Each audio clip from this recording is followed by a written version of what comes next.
ma ei saa kodus kuidagi jälle toitu otsa, nii et ma lähen nüüd märja peaga toidupoodi. Ma ei tea, kas me lihtsalt sööme praegu rohkem või me sööme kodus rohkem, aga toidupoes käidud, ma panen need hinnad kõik siia ülesse. Kõige parem diil oli see, kui sa selle steigi, siis paar asja saad tasuta, näiteks nagu selle cilantro. Vabandust, Eestis on see koriander.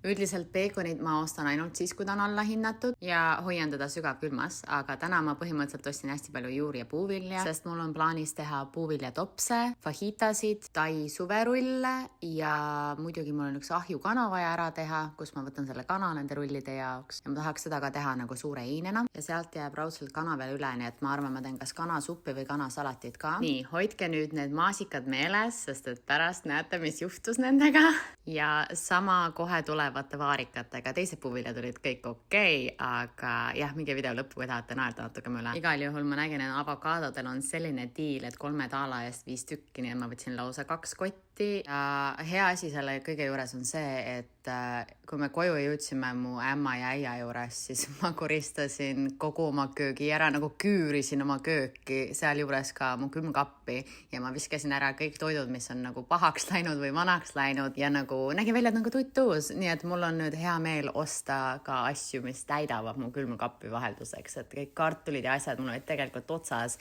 Ja minu jaoks on need sellised asjad, mida kodus lihtsalt peab olema, sest need käivad nagu kõikide retseptide sees. Nii et nagu mitte mingit süümekaid ei olnud sellest, et suur ostukott tuli ja tegelikult mind väga üllatas see, et kui mul need kõik ostud tehtud said, ma sain sellelt muidugi mingi ligi 6 daala alla, aga kogu see kupatus läks mul ainult maksma 117 daala, ehk siis paar asja veel ja siis kohe näete, tada, 117,27, 2 suurt kotitäit, nii et täiesti fantastiline ja sain mündi ka tagasi. Väljas on täitsa lõitsak. Jõudsin koju ja tulin tagasi, sest maasikad ja vaarikad on läbi hallitanud. Ma ei tea, kuidas ma seda poes ei näinud. Maasikad sain vahetatud, aga vaarikaid neid värskeid enam ei ole. Nii et vaarikateta oleme seda